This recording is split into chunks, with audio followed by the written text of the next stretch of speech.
Okay, mayong mudto na usab ka natong tanan Luzon, Visayas, Mindanao. Mayong mudto Philippines, mayong mudto world, mayong mudto universe. Sada na punta mga hingala, dili nga atong tulumanon sa kahanginan, Sion A. Cathy Kisses on Air. O ako lang gihapon kini yung ubus nga lagad, Reverendo Padre Edwin Academia Akab. Abi no adlaw na usab karon nga Biyernes, no.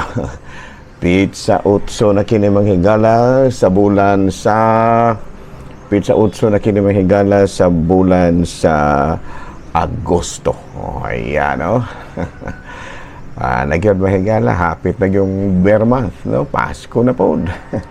Salamat sa Diyos mga higala nga niabot gihapon kita ni ining mga panahuna nga diin mo sa ulong na pud kita sa Pasko sa pagkatao sa atong Ginoo. Ato na yung kumustahon mga higala, of course, ang atong talahurong obispo, Bishop Julito B. Cortez, ang atong station manager, si Father Rama Ata, o gingamanusab, ang ato ang halangdon nga ang ato ang mga classmates nako mahigala, no, si Padre Obing Masyon, si Father Tonton Arnay, si Father Dami Hiramis, o gingamanusab si Father akong kauban ni Padre Tonton Arnay diha sa may kining diha dapit sa may Batinggil, no, si Padre Dodong Ruiz. Ayan, no? Nahala, no? Ako mga classmates po sa Cebu, no? Kumusta naman? Si Father Joey Belsinia, si Padre Joseph Anore, si Father Glenn Banson, si Monsignor Tingting Angkahas, no? Si Father Rosdel Noel, si Father Peter Necesario, si Father Mario Atienza, si Father kining sa pamilyain mahigala Rom, no, Father Rom Narca, si Father One Rosaroso. Kumusta na, no, nga ako ang mga buutan ng mga ambungan usab nga mga classmates, mga batanon pa na mahigala kay usab ang kuski na magulangan nila. Pero ako mo siguro si anhing Padre Miloy di may among kinamagulangan sa among batch. Patay naman yung taon si Padre Miloy, no, kay kanto siya kanang magulang pa kay ito nako, no. Of course, lain pa na kung kauban nga gulang-gulang na po si Father Mike Herrera, wala na po din taon, no? Mura og tuwa na sa sabakan sa Ginoo. Nagpauraray na sila dito sa sabakan sa atong Ginoo. Nahala, no? Nahala, no? Padayon kita manghigala sa ato ang mga buhatono ni ining kabuntuhan. Ako rin kumustahon ng ako ang mga lay ministers. Kumusta na mga lay ministers? Matod pas mga tigulang, mga laymen. Lay ministers. O ito mga lay ministers. Bino ato po dahil nga tigbayaon mahigala o may munto ang ato ang mga membro sa MBG. Abdi kaya mga MBG mahigala puriya buyang, no, mga umatod pa ni mga babaeng gwapa puriya buyang. Ang ato mga sakristan, ang ato ang mga parish secretaries, kumusta na, no? Ang ato apong mga sakristan mayor, no? Kumusta? Ang atong mga tig-sidhig sa simbahan, no? Ang ato ang mga tita o tito din ha, no? Mga tita, mga tito. O yan, no? Sa una, kuan man sa una, tsuog tsa, karon moderno na, tito, tita. Doon na po yung uban nga karon na po banggo kuya, yan, no, mga kuana murag nagkausob sa una sa panahon namo mahigala ang tawag gina sa magulang ganing edad kuan gina kana tiyo or tiya, karon kuana kuya na, kuya na ati sa mga class udyo tay auntie na uncle. Pero kining tanan mo higala mga timaan mo na sa pagtahod, so wala ra na problema. Nahala, no, may munto na kanatong tanan. Abi no ari na ta mahigala sa ato ang CBCP News, balitang simbahanon ni ining kabuntuhon. Abi ni mahigala CBCP Bishop Alarcon, no, si Bishop Alarcon, no, atong tanawon diri mahigala ha kay medyo Archbishop ba ini si Bishop Alarcon. So tinuod nga ni Bishop Alarcon, dugay man kay si Bishop Andrew, no? Si Father Archbishop Andrew Alarcon gipaklaro nga ang mga young adults na kinahanglan gyud og suporta sanglit lahi man ang ilang panginahanglanon kaysa mga teenager. Ayan, no? Muna nga kinahanglan gyud kuno aduna gyud ministry alang sa mga young adults, dili lang kuno kay mga ministry for the youth, kinahanglan gyud og ministry for the young adults, no? Kay lahi ra man gyud kuno kani mga young adults o ka mga teenager, no? Matud pa niya ang mga young adults lahi na og mga gikinahanglan, no? Matud pa nila, no? Nagatubang na ni sila og daghang mga hagits kinabuhi. Matud pa, young adults ang usa sa mga giatubang nila ni employment, no? Unsaon nga makatrabaho sila og mga career development and the pursuit of stability. Tinuod man ako mo kuang gyud ko mo okay gyud ko ining gisulti ni Archbishop Andrew Alarcon nga lahi ang panginahanglanon sa mga young adults, no, kaysa mga batanon, no? Kay kining mga batanon tinangag naman ning naong ini mga high school pa man no, pero kining mga young adults na kuna-una na ni silang makatrabaho, kanang career developments, unya stability, o kanabitang stable na sila sa ilang kinabuhi. No? Balita ang gikan sa Vatican, Pope urges Knights of Columbus to become signs of hope. No, become signs of hope. No, sa ato pa giauhag, no? Giauhag sa atong talahorong Santo Papa Pope Leo XIV nga ang mga Knights of Columbus mamahimong timaan sa paglaom. Kaya mo man rin, karon man lagi gisaulog ang Jubilee of Hope. Muna nga ang ato ang mga kuan, ang ato ang mga miyembro sa Knights of Columbus gipanawagan sa atong talahorong nga Santo Papa nga mamahimo silang mga timailhan sa paglaom, no?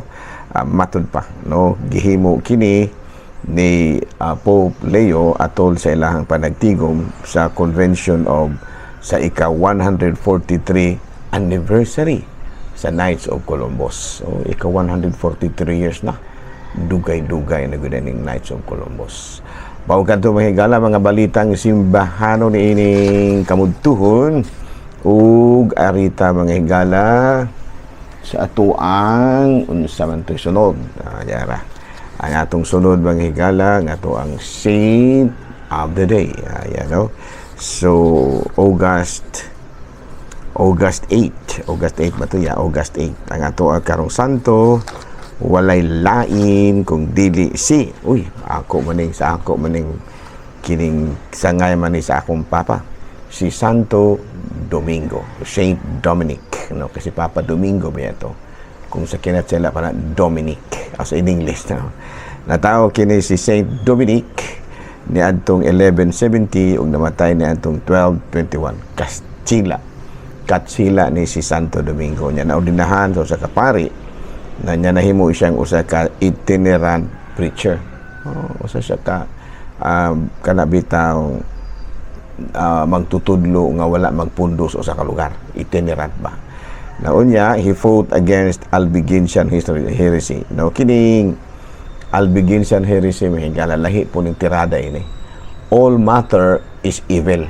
Dato pa, ang tanang butang ni ining kalibutan na iyas panulay. Gilaliman ka sa ato pa. Basta kini as kalibutan, panulay gyud na muna nga kinahanglan kang magampo kanunay kini ka sa lugar nga puno sa mga panulay. Kuyaw ng Albigensian heresy. Of course, he succeeded as itinerant preacher according to gospel values. His fellow preachers gradually become a community, and in 1215 he founded the religious congregation with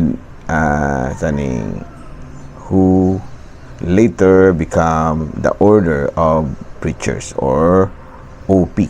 Ayan, okay. Kini si Saint Dominic, mauman ni siya ang nagtukod sa Order of Preachers, OP. No, mga ngilngig ni sila mahigala, mga kining mga Dominicans, no? Mga sila mga Dominicans. So karong adlaw mahigala Gihinumduman nato ang lain na pong patron sa Katolikong simbahan nga mao si Santo Domingo or Saint Dominic.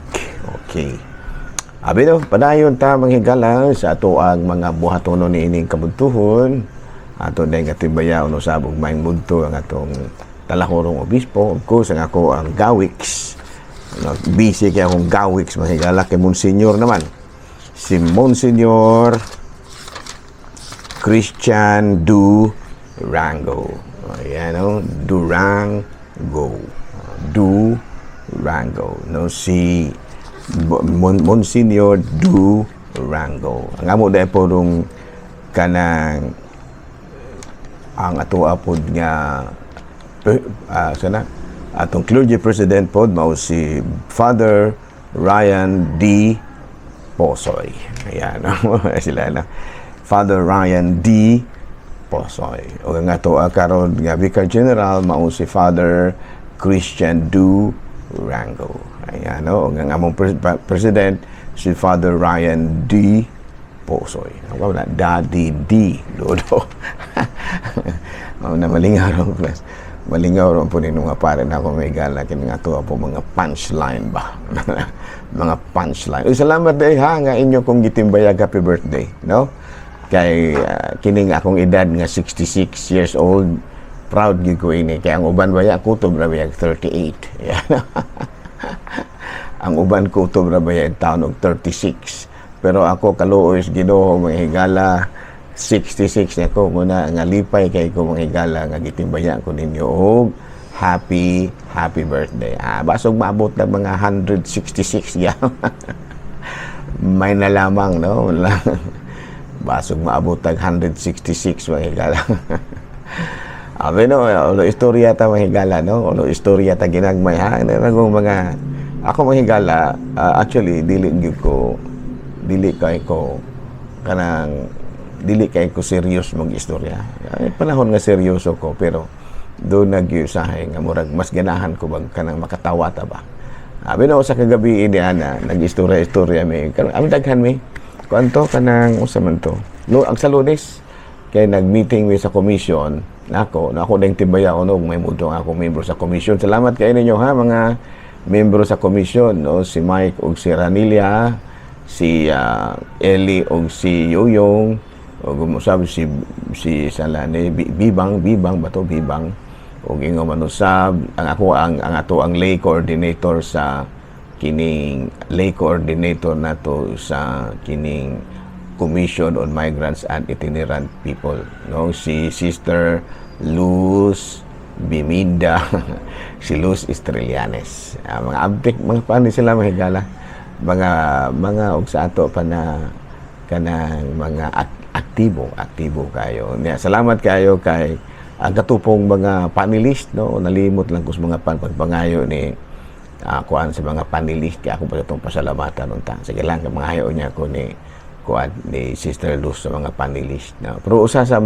panelist may gala mo ang si Chief Kunag no og si Provincial Prosecutor Garubo no mga kailan po ko ina kini si Provincial Prosecutor Garubo kaila ko ani no. Okay no salamat kayo ug padayon ta mga higala sa ato ang mga ari na ta sa atong katikisi mga higala no. Okay, ang pangutana mga higala, ang question, why do we honor the saints in heaven? Muna siya pangutana, no? Nga namang atong gipasidunggan ang mga santo sa langit. Pasidunggan nato. No? For us Catholics, when we honor the saints in heaven, we recognize their heroic deeds in showing their great love for God and fellow men. In other words, we honor them because of their exceptional degree of holiness and likeness or closeness to God. Ato silang gipasidunggan kay kung atong tanawon ang life of saints, mga buutan man gyud sila. Mga maayo kay mga kinaiya, nakatampo og dako sa pagkaylap sa kining Kristyanismo, pinaagi sa blood sa mga martyrs. For the martyrs, we honor them because of their willingness to shed their blood for the sake of God's teachings and kingdom. Now muna nga matod palagi ingon ni ana muna nga kita mga Katoliko mugyo na ato ang tumong In other words, we consider the saints heroes for our faith. No, sa to pa nahimo ni silang mga alang kanatong mga Katoliko, no, ang mga santos may atong giila nga mga bayani sa atong pagtuong Kristyanismo. Ana no? Unya, matod palagi usa sa mga kung atong basahon sa Biblia, no? Kung atong basahon sa Biblia sa Revelations chapter 8 verse 8, and when he had taken it, ayan, no? And when he had taken it, the 4 living creatures and 24 elders fell down before the Lamb. Each of them had a harp, and they were holding hands, and they were holding bowls of incense, which are the prayers of God's people. O kada ganing God's people, mga higala, mga santos na. Ito na mas langit sa ato pa mga God's people, mga santos na siya. No? Sa ganing gisulti diri, each of them had a harp, and they were holding bowls of incense, which are the prayers of God's people. Kung sabi ni siya pa ni, ang matag usa kanila naggunit, no, adunay gidala nga mga alpa ug mga panaksan nga puno sa insinso nga mao ang pag-ampo sa katawhan sa Dios. O sa ato pa nag-ampo gid ay ang mga santos, no, nag-ampo gyud. Unya sama kang San Pablo matud pa diri San Pablo nagpaampo man pud to sa ikaduhang sulat ni San Pablo nga tos taga Tesalonica kapitulo 3 bersikulo 1. As for other matters, brothers and sisters, pray for us that the message of the Lord spread rapidly and be honored as it was as it was with you. Sa to pa nagpaampo, no, si San Pablo sa taga Tesalonica. Muna nga kita pod magpaampo pud ta sa mga santos nga atoa sa langit, no? Kimatod palagi nag-ampo mangyud. Nag-ampo malagi sa Revelations chapter 5 verse 8. Ang matag usa kanila adunay dala nga panaksan nga puno sa insinso nga mao ang pag-ampo sa katawhan sa Dios. Sa tubag nag-ampo naman lamang gyud ang mga santos di ay naman gyud sa Biblia nga nag-ampo man gyud ay sila. Muna nga sama kang San Pablo magpaampo po lamang kanila. Klaro. Sa may dautan ang magpaampo ta. No, kay bisan man gani si San Pablo nagpaampo man gani sa taga Tesalonica, sa to pa kita pod magpaampo pud ta. Klaro ba? Naunya matud palagi ang kining pagpaampo mga higala nagsugod ay kini no sa historical background niini. Kining the practice of honoring the saints in heaven began in the early church, rooted in the Jewish tradition of venerating prophets and holy individuals. Ato pa kini ang pag-ampo nato mahigala, kini bang pag-honor, pagpasidungog nato sa mga santos, dili gini original nato mga Katoliko. Napanunod ra ni nato gikan sa mga Hudiyo. No, kay ang nabatasan gyud sa mga Hudiyo mao man nga ilahang pasidunggan ang mga propeta ug ang mga balaan nga mga tao. Unya, initially pagsugod gyud ani kining pagpasidungog sa mga santos, ang primero gyud nga gipasidunggan mao gyud ang mga martir, no? Katubang namatay gyud sa pagtuo ba, pirting pataya ba higala sa pagtuo nila. Matud pa special honors with public commemoration starting as early as the 1st century. Unya ni-evolve ni siya mga higala nga niabot na gani gyud sa punto nga ang tanan na gyud nga mga Kristiyanos nga giila nga adunay balaanon o kanang puno sa kaayo nga kinabuhi, virtuous lives, gipasudong kana.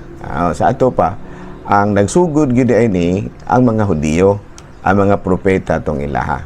Pero ang mga early Christians una nilang ang pinakauna gyud ba nga mga Kristiyanos, ang una gyud nilang gipasidunggan mao ang mga martir, katubang nangamatay gyud ba.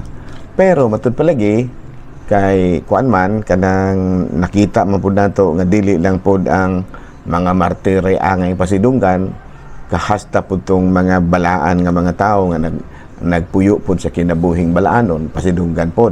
Muna na nga nagsugod na dayon ang mga pagkuan sa mga pagpasidungog sa mga tao kansang kinabuhi, sa buhi pa sila, nagpuyo sa pagtulunan ni Kristo. Pangutana, do non-Catholics also honor their members who lead holy lives?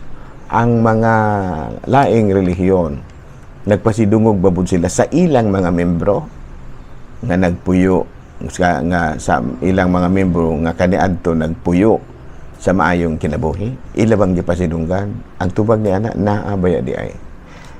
Matud pa diri, yes, non-Catholic Christian denominations also honor individuals who lead exemplary lives through their approach and terminology.